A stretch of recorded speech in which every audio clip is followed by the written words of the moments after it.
small cars have always been sensible and economical. But because they're light and nimble, they don't need heaps of power to be fun as well. The Swift is one of those cars that has always delivered that fun quotient. But there's a new kid on the block, the Hyundai Grand i10 Nios. It's promising more. Can it be more exciting than that? Let's find out. Both the Swift and the Nios prove that bargains don't really have to be boring.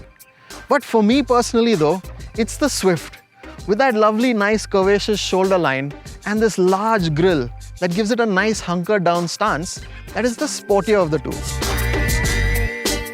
The Swift also sports all LED lighting, projector headlamps and 15-inch alloy wheels. The sides and the rear are nice and clean designs, with the highlights being the C-shaped LED tail lamps. The Nios may promise more, but when you take a look at the dimensions, it's still the Swift that can boast of the slightly larger numbers. The Nios is no slouch in the looks department either. Those sharp lines and angles give its rather flat sides quite a bit of character. And one of the highlights is those nice DRLs on either side of that grille. The Nios also gets LED lighting with projector headlamps, but adds in projector fog lamps as well. And there's also these roof rails that further enhance the dimensions of the Nios. At the rear, there's a large chrome accent on the edge of the boot lid and a large Nios badge under the Hyundai logo. While it's the Swift that impresses on the outside, it's the Nios that impresses on the inside. And its little details, like this hexagonal pattern on the door trim and on the dashboard, larger windows and this more airier interior that gives you a more premium experience than in the darker colored Swift. The driving position is also very nice and city-centric, so you're sitting a little higher up than in the Swift and you have nice visibility all around. Moving to the seats themselves, they're nicely contoured and quite firm in cushioning, which I personally like. But both the front seats don't have adjustable headrests.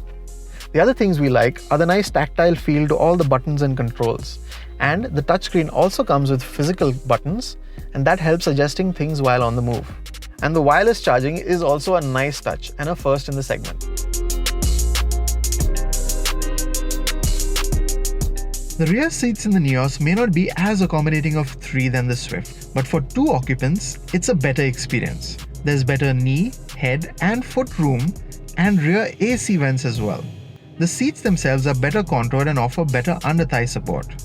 Visibility is also much better for rear passengers than in the Swift, with the smaller fixed headrests, larger windows and lighter cabin keeping things nice and airy.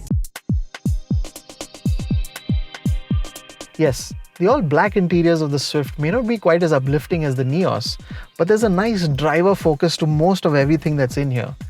The flat bottom steering, low seating position, and even the touchscreen and these dials are slightly tilted in towards the driver. The seats themselves are a little soft in cushioning, but there's nice support both on the seat base and on the seat back here, so you're not getting tossed about when you're going through corners. Both the front and the rear seats have adjustable headrests, but I have an issue with how large they are. And with the rear 2 headrests up, visibility really is cut through the IRVM. While you could fit 3 abreast better in the Swift, it's not quite as plush an experience in the rear seats. While it does sport similar practical features, stepping from the Nios into the Swift, you instantly feel hemmed in with the darker colors and lack of visibility. Where the Swift does excel though is in its boot space, and though it's only 8 liters more than the Nios, its depth allows it to swallow luggage better, and the 60-40 split further aids practicality.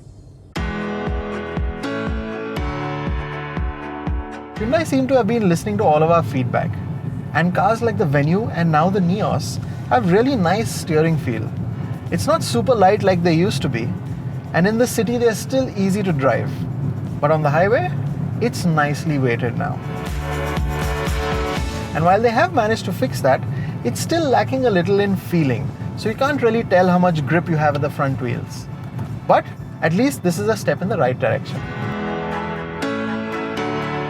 When it comes to the petrol engine under the hood, the Nios is no slouch. Both in the city and on the highway, there's plenty of punch. But it's only when you put pedal to the metal that it starts to fall a little short. Like the Swift, the gear ratios are widely spaced and rather tall, and that's to eke out as much efficiency as it can from that 1.2 petrol. But what we don't like so much is the gear shift. The throws are rather long and it's a little notchy. When it comes to dynamics, the Nios remains friendly. It doesn't turn in quite as sharp as the Swift, but it's more than adequate. And it also manages to keep roll nicely in check. At city speeds, it handles speed breakers and smaller bumps really well. But over larger bumps, it does tend to bottom out, and it also takes time to settle as well. On the highway, it's very similar in ride to the Swift. The only thing is that it's just a little quieter in this cabin. Pull away, and the first thing that strikes you is that rev-happy nature of that engine.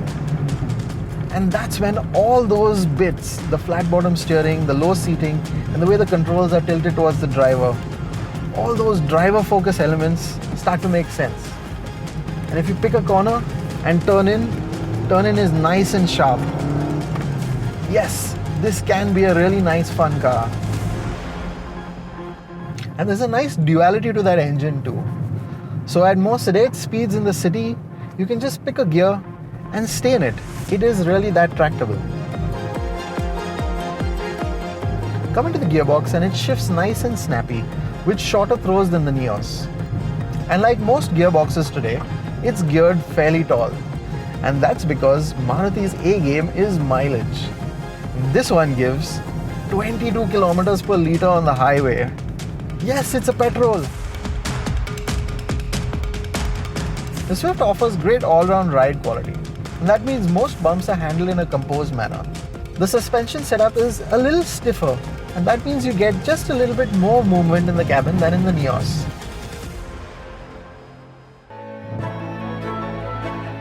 When it comes to safety, both cars offer similar kit. So there's 2 airbags, ABS and EBD, and parking sensors as standard.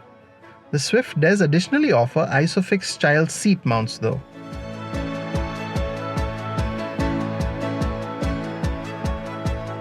For the younger and the young at heart buyer, the Swift is still that quintessential go-to car. That's exciting to drive and economical too. The Nios, on the other hand, is offering you more, both in terms of cabin experience and that feel-good factor. In fact, it really feels like families would enjoy spending time in it. When it comes to a choice between both of them, it really is a win-win situation. But when it comes to putting butterflies in your stomach and a smile on your face, it's the Swift that's still top dog.